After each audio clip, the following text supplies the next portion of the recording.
Salut à tous, salut Vania. Salut Nikos, bonjour tout le monde. Ouais, on est ravis de vous retrouver pour parler à nouveau de la série Discovery. Oh, mais quel beau t-shirt. Disco. Attention, de la fédération. À la classe. Ouais. Franchement, c'est la classe. Ouais. On met quand même les moyens dans ces vidéos quand même. Ah oui, non, là on va... On va loin. Allez, vas-y, je t'écoute. Allez, c'est parti.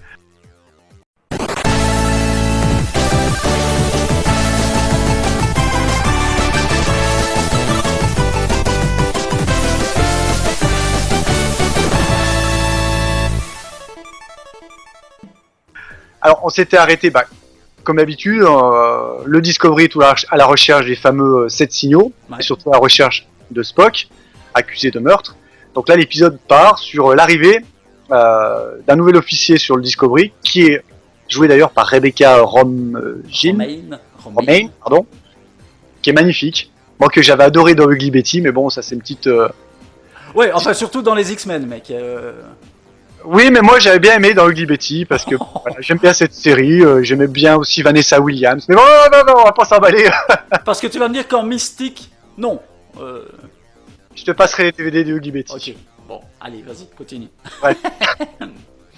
Donc, cet officier qui débarque sur le Discovery, qui annonce à Pike qu'il y a une enquête par rapport à Spock, une enquête ultra secrète. Apparemment, c'est pas si simple que ça. Donc, la petite théorie qu'on avait à la dernière émission, sachant que Spock serait un fugitif mais ne serait pas le meurtrier, je pense qu'elle commence à se tenir. Alors, qu'est-ce qui se passe dans cet épisode, Vania? Qu'est-ce que tu as retenu, toi, de cet épisode à part ça? Eh bien, écoute... Parce qu'il y a un peu événement, quand même. Ouais, ben, il y en a plusieurs, d'ailleurs. Alors, de nouveau, ils utilisent, en fait, une histoire de base pour nous mettre plusieurs histoires en parallèle, qui correspondent à l'histoire de base. Est-ce que c'est clair ce que je raconte? Voilà, donc ils ont une espèce d'entité dans l'espace qui les emprisonne, enfin qui les empêche de partir et de poursuivre Spock. Un truc énorme qui est vivant mais en même temps organique, pas organique, enfin un truc de fou qui existe depuis 100 000 ans et qui donc a emmagasiné des données, enfin comme quelqu'un qui vivrait 100 000 ans, qui a vu plein de choses, qui a appris plein de choses, donc il a savoir de l'univers, quasiment. Voilà, un savoir de fou. Alors, la bibliothèque d'Alexandrie de l'espace. C'est ça. Et donc, dans le vaisseau, on a en même temps Saru, qui est malade. Il pense d'abord avoir un rhume. Il se fera qu'en fait, ça a à voir aussi avec cette entité. On a de l'autre côté Stamets avec Tilly, qui a de nouveau un problème avec aussi ce parasite qui lui donnait des visions. Et donc, il y a plein de choses comme ça qui reviennent et qui reforment un tout à la fin de l'épisode. Donc voilà. Moi, j'ai trouvé, déjà visuellement, alors je sais pas, mais je trouve que au fur et à mesure des épisodes, alors ça c'est mon avis, mais je trouve que visuellement, c'est de plus en plus beau, quoi. Je sais pas, je trouve que les images, elles sont toutes belles. Les caméras sont toujours en mouvement, mais sans être, tu sais, à la 24 heures chrono tremblant. Elles sont toujours en mouvement, en travelling. Et ce que j'aime aussi, alors, j'aime bien quand, tu sais, ils font le travelling à partir du sol, au niveau des pieds, comme ça. Et ça donne toujours un effet de grandeur au niveau des décors et des salles. Je sais pas si tu vois ce que je veux dire. Carrément. Et j'adore ce style. Et je trouve que voilà, les personnages sur le pont de nouveau, ils sont beaucoup plus présents. Enfin, je trouve que toutes les images sont belles, les effets spéciaux sont magnifiques. Et je trouve que l'histoire, cette fois-ci, était une histoire vraiment trekkienne, habituelle. Et le tout donne vraiment un truc un petit peu spectaculaire. Il n'y a pas de temps mort. Pourtant, on ne peut pas cette fois-ci nier qu'il y a des discussions entre les personnages, qu'il y a des rapports humains, qu'il y a de la réflexion. Enfin, il y a un tas de choses, et pourtant, il n'y a pas de temps mort, et ça va assez vite. Surtout, c'est un épisode qui peut se regarder tout seul, et qui s'inclut complètement dans le fil narratif de cette fameuse recherche des signaux et cette fameuse recherche de Spock. Ouais. Et comme tu dis, le développement des personnages est vraiment très fouillé. Principalement Saru, moi j'avoue que j'ai été bluffé par le traitement du personnage du début à la fin de l'épisode, surtout à la fin de l'épisode. Ouais. Ce qui est intéressant. Très chaud, hein, mais c'est très très bien réalisé, il y a une émotion, la larmichette elle était pas loin là, j'avoue. Hein. C'est vrai, et en plus, au niveau de Saru, ça te montre aussi que les short treks, ne sont pas inutiles, parce que justement là, comme tu dis, quelqu'un qui n'a pas vu peut regarder l'épisode, mais si tu as vu en plus les short tracks, ça t'apporte quelque chose en plus, et ça met les short tracks, je veux dire, qui s'imbriquent dans l'histoire. Ouais. Donc tu te dis pas juste, ok, c'était des petits cours pour faire attendre la saison, non, c'est vraiment important, ça apporte quelque chose. Et donc, ça raccroche. Ouais, voilà. Il parle de sa sœur, même dans l'épisode qu'il a abandonné avec le dans le short couteau, et voilà. Exactement, le couteau, etc. Non, au top, franchement, niveau scénario, c'est vraiment au top. Et comme tu dis, visuellement, c'est la claque, quoi. Puis cette entité de 500 km là dans l'espace, comme tu dis, qui est vivante, qui cherche à communiquer, parce qu'au départ, il pense que c'est une attaque. Et là, je trouve qu'on est complètement dans du Star Trek, quoi. Le côté, tu vois, je vais pas dire humaniste, ce serait un bien grand mot, mais tu vois, qui est quand même, qui est pas le truc bête du style, un envahisseur, il attaque, machin, boum boum. Non, non. Là, c'est beaucoup plus profond que ça. C'est vraiment une créature mourante qui cherche à délivrer son savoir avant de mourir, justement. Et ce côté, tu sais, transmission, tu sais, avec un lien de filiation avec notre univers, il est plutôt bien trouvé, ouais. Oui, et puis le fait aussi que cette entité, d'une certaine manière, ne veut pas mourir. Et, Voilà. et c'est aussi qu'elle a un savoir de fou et elle veut le communiquer. Et donc ça c'est beau aussi. C'est pas une entité qui erre, qui emmagasine et qui va crever seule dans son coin. Non, elle essaie de trouver une solution pour essayer de perdurer et que tout ce qu'elle a vécu serve à quelque chose. Donc d'une certaine manière, là, c'est bien joué. Et puis il y avait d'autres scènes aussi qui sont... Alors moi j'ai trouvé une scène super cool, c'est sur le pont quand tout le monde commence à parler toutes les langues étrangères. Oui. Voilà, parce que c'est vrai que dans Star Trek, ils ont trouvé depuis les années 60 la facilité avec le traducteur universel, histoire de pas créer des langues à chaque fois et se demander comment ça se fait que quand tu rencontres un extraterrestre, tu parles sa langue. Donc ils avaient trouvé ça, mais ici pour une fois, on te montre que sans ça, c'est quand même un sacré bordel. Et comme dit Saru, personne n'a fait l'effort d'apprendre des langues étrangères à part lui. Parce qu'il y a tellement cette facilité d'interprète grâce à ce système qu'en fait personne n'apprend les langues étrangères à part Saru qui en connaît, je sais plus, c'est quoi, 60 ou 90 64 ou 84. Un truc de fou.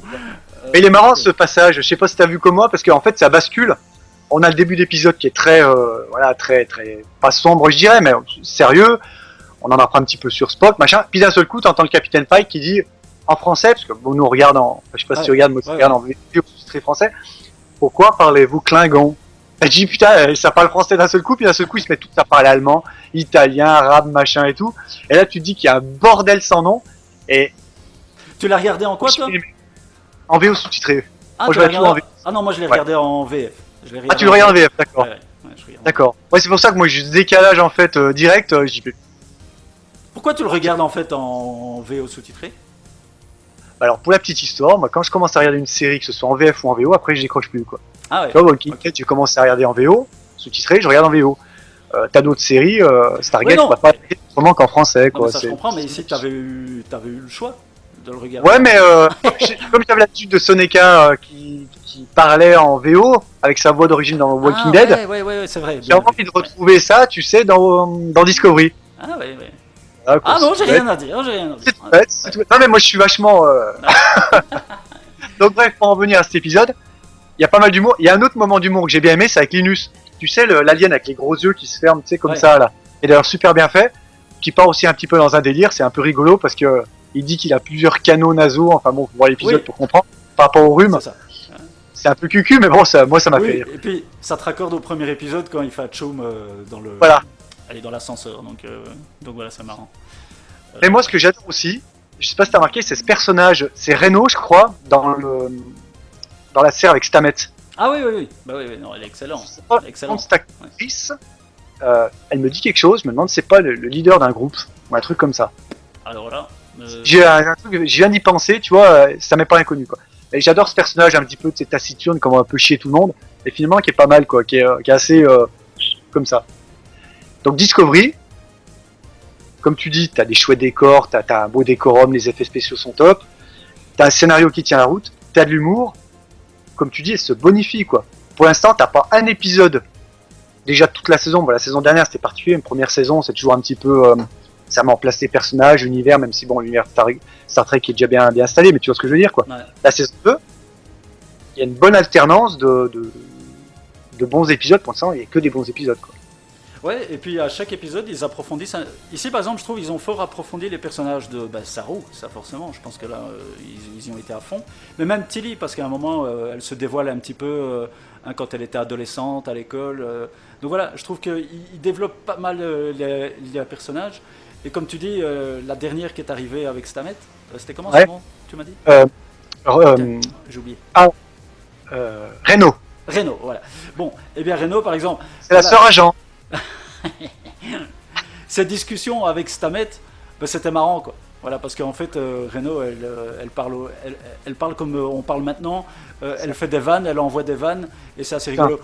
C'est comme quand tu as Burnham qui arrive pour essayer de savoir ce qui se passe et de les aider, qu'elle est derrière la vitre, et que l'autre lui dit à un moment, ouais, elle l'envoie chier, elle lui dit à un moment, bon ben merci d'être passé, l'air de dire, tu sais quand même rien foutre, alors viens pas nous emmerder, on est occupé, quoi. Oui, j'adore ce personnage déjà. T'as envie de la baffer, mais j'adore. Donc ça, c'est pas mal. Alors, un autre truc, alors ça c'est peut-être moi qui délire. Après, on va peut-être parler de l'histoire de base, mais un truc aussi qui m'a fait rigoler, c'est quand, donc, numéro 1, donc l'actrice Rebecca Romijn arrive. C'est que, alors moi je sais pas, moi je l'avais pas vue depuis longtemps, Rebecca, donc je l'avais en tête de X-Men. Et donc c'est vrai que quand je l'ai vue, je me suis dit, ah, elle a pris un petit peu dans mon point. Oh, Est-ce que... Non mais attends. Ce que j'ai trouvé rigolo, c'est qu'après elle arrive au truc, elle fait, bon, moi je prends un hamburger, frites, bazar, machin, et je me suis dit, alors, est-ce que vraiment ça a été fait exprès en se disant, ok, tout le monde l'attend comme Mystique en bleu Cannonball, et que, bon, voilà, l'âge, elle a eu des enfants, tout ce que tu veux, donc voilà, bon, elle a pris un petit peu de poids, et que tu te dis, est-ce qu'ils ont joué là-dessus pour justement briser peut-être ce truc, quoi. Moi, j'ai trouvé ça drôle. Et puis, ce qui est drôle aussi, c'est de se dire, malgré que tu es dans le futur, dans un vaisseau aseptisé, machin, où tu dois te la jouer hyper clean avec ton petit col et bazar, et que tu arrives quand même devant le truc à bouffer et que tu dis je veux un hamburger frites. Tu vois, moi j'ai trouvé ça rigolo. Son ketchup là. Ouais, voilà. Ouais, ça c'était rigolo. Ça se tient, ouais. Ah voilà. Donc voilà. Donc pour l'épisode des bases, en tout cas, Saru avec sa maladie, la Attends, je l'ai noté parce que c'était compliqué. C'était quoi, la Varayai, un truc comme ça? Oui, j'arrive même pas à me relire. Ouais, voilà, Varayai. Donc ça c'était pas mal. Donc c'est vrai que jusqu'à la fin, je t'ai pris dedans, quoi. C'est ça. Jusqu'à la fin de l'épisode, je me suis dit, ah ouais, mais ils vont vraiment le faire mourir, quoi. Ça m'aurait fait chier. Oui, mais tu sais, alors on a vu ça depuis Walking Dead, même des séries avant. C'est vrai que de faire partir un personnage central en début de série, ça peut justement te mettre à chaque fois, quand il y a un personnage qui est un peu en difficulté, te dire ah oui, il risque de partir, il risque de mourir, et donc ça te met une pression quand même. Tandis que quand les personnages ne meurent jamais, les héros, tu te dis ouais, bon, ils vont trouver une situation. Et c'est vrai que dans Star Trek, ils ont fait ça, je crois 2 fois, ouais, dans Next Generation. Dans la première saison, à la fin, voilà, t'as une officier qui meurt. Et dans Voyager aussi, il y a un personnage qui est resté que les 3 premières saisons, qui dès le départ était défini pour mourir au bout de 3 saisons. Donc ici, je me suis dit, est-ce qu'ils vont le faire? Mais vraiment, jusqu'au bout, j'y ai cru. À un moment, je me suis dit, oui, voilà, c'est terminé, il va mourir, quoi. Et bon, voilà. Ce serait con. On n'est pas dans Walking Dead, il n'y a pas un mort tous les 6 minutes. Ce serait vraiment... Non, puis je sais pas, blague à part, je trouve que c'est un... Moi, je suis très attaché à ce personnage parce qu'il est...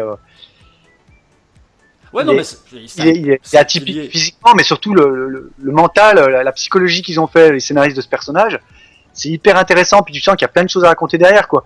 Puis de le faire mourir sur un truc comme ça aurait été un peu con, je trouve. Ouais, puis c'est trop tôt. C'est un pilier. Je dis pas qu'il faut pas. Je suis pas le mec qui dit non, touchez pas, machin. Peut-être qu'un jour, Michael, elle va peut-être comme ça, quoi. Mais disons le Saru aussi, ce qu'il y a, c'est que, alors, je vais peut-être un peu loin aussi. Je trouve que il donne aussi tout un contexte sur la prime directive, en fait. Parce qu'on en avait déjà parlé lors du Short Treks. Voilà, comme toi tu disais aussi, c'est quand même bizarre de retirer un élément d'une planète. Déjà, je trouve qu'on est à la limite de la prime directive. On le prend. Lui, il le dit dans cet épisode, il n'a plus jamais recontacté, que ce soit sa famille, sa planète et compagnie.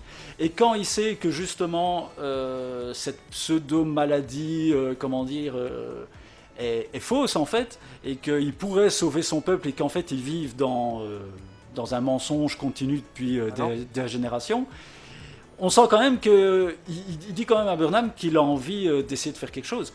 Donc, on sent bien qu'à un moment, il va devoir retourner sur sa planète. Mais alors justement, là, il va devoir contrer la prime directive.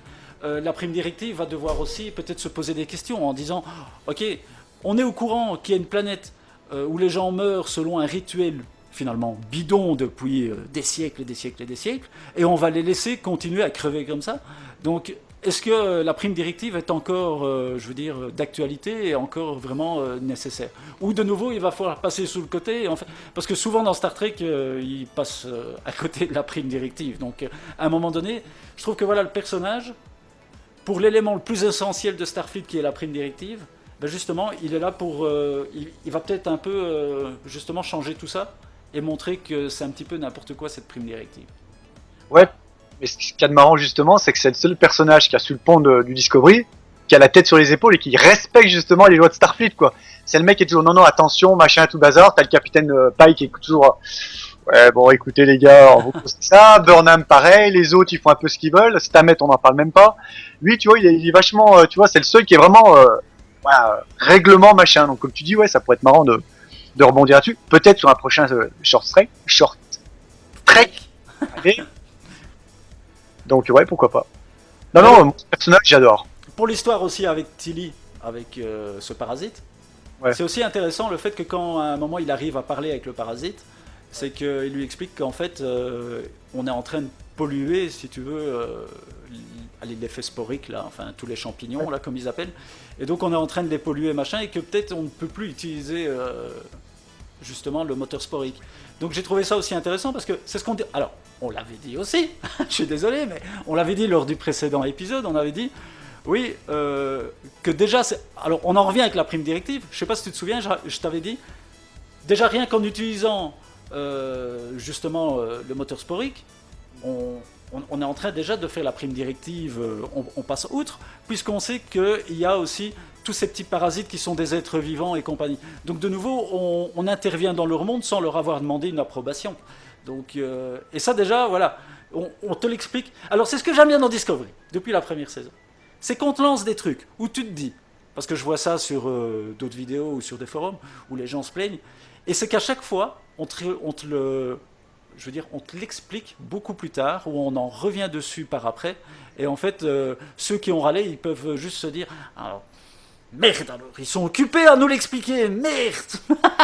Peut-être qu'il y a peut-être un élément qui t'échappe, c'est que le Discovery, c'est pas un vaisseau militaire, c'est un vaisseau d'exploration scientifique. Donc, quelque part... T'es quand même sous la direction de Starfleet, tu peux pas faire tout et n'importe quoi. Est-ce que tu trouves que l'équipage du Discovery, depuis le début de la série, il est quand même vachement... Ouais, un peu borderline. Ouais. Un peu borderline, les mecs, c'est un peu one again. Oui, non, mais je sais bien. Mais je sens que c'est un équipage quand même différent, quand même. Ce que je veux dire, c'est que autant ce qu'on disait aussi la semaine passée, la section 31 pourrait justement, faire outre toutes les lois et compagnie, parce qu'ils sont là pour ça. Voilà, c'est des espions, c'est des trucs, donc ils doivent aller... outre les lois de Starfleet, autant Discovery, comme tu dis, ok, c'est un vaisseau scientifique, mais normalement, il doit quand même suivre un peu des règles. Voilà, un minimum. Donc, voilà. C'est ça qui est sympa, en fait. Je trouve que cette série, elle sort du schéma classique des autres séries Star Trek, c'est qu'elle va au-delà, tu vois, c'est pas le côté équipage, tac, à suivre la loi, même si, comme tu dis, c'est souvent qu'ils ont ils essayent. retourné cette loi, là, ils essaient quand même pas mal, quoi. Non, c'est intéressant. Donc voilà, en gros pour moi un très bon épisode, je me suis pas fait chier du tout, et en plus l'histoire je la trouvais pas pauvre, malgré ce qu'on peut dire parfois sur Star Trek Discovery, je n'ai pas trouvé ça pauvre, et je trouve pas qu'il y a des incohérences de malade, ou j'entends dire aussi, ouais, Star Trek Discovery c'est pas du tout du Star Trek. Bon bah alors écoutez, je sais pas, ça doit être 30 ans que je suis dans l'erreur en regardant Star Trek. Donc voilà, c'est que c'est moi qui suis complètement un petit peu con, mais voilà, moi je trouve qu'on est en plein dedans, et comme tu dis, ça va un petit peu au-delà peut-être de ce qu'il y avait d'habitude, et c'est un petit peu ça le thème de Star Trek, c'est d'aller où l'homme n'a jamais été, aux frontières de l'infini. Voilà, c'est ça. Non mais voilà, super. Il n'y a rien à ajouter. Je suis content aussi de voir par exemple quelqu'un comme toi, qui n'est pas un trekker ou trekkies à la base, et qui finalement adhèrent grâce à cette série. Donc ça prouve bien. Et qu'en plus, tu commences à comprendre un peu, comment dire, le thème un peu de Star Trek et quelles sont leurs ambitions d'origine. Donc ça c'est cool, c'est un pari gagné en fait. Faire venir des gens comme toi qui aiment la science-fiction mais qui a jamais été vraiment un pro Star Trek et qui finalement commence à découvrir ça et à aimer, ben c'est chouette, c'est ça le but hein, un petit peu. Chapeau Netflix, hein, ça c'est clair, ouais. Ouais. Mais de toute façon, ils ont mis les moyens et surtout le casting. On en revient toujours là-dedans, donc. Puis t'as des bons scénaristes aussi, hein, faut connaître les showrunners qui s'occupent du show. Non, moi j'attends impatiemment, comme d'habitude, pas déçu de cette saison jusqu'à présent, quoi. On est au niveau toujours phase ascendante. C'est pas en dents de scie, c'est pas rien à dire. Mais notre petite théorie, mec, quand même, que Spock ne serait pas l'assassin, et peut-être qu'on avait dit la dernière vidéo, qui sait la vérité sur les assassins et qui l'accuse à tort, ça se précise. Moi je trouve que ça se précise. Parce que la Rebecca la romaine, jamais à prononcer son prénom, pardon. Oh, c'est numéro 1. Allez, on va elle est numéro 1. Elle est numéro 1 parce que elle sait un truc, parce qu'elle est quand même chiée, que ça, elle dit oui, ouais, non, prime, machin, tout ça, on peut pas trop en dire et tout, mais quand même, on sent quand même qu'il y a un gros dossier derrière, quoi. Donc j'ai hâte de savoir la vérité sur cette affaire. J'ai hâte de savoir la vérité. Non, voilà.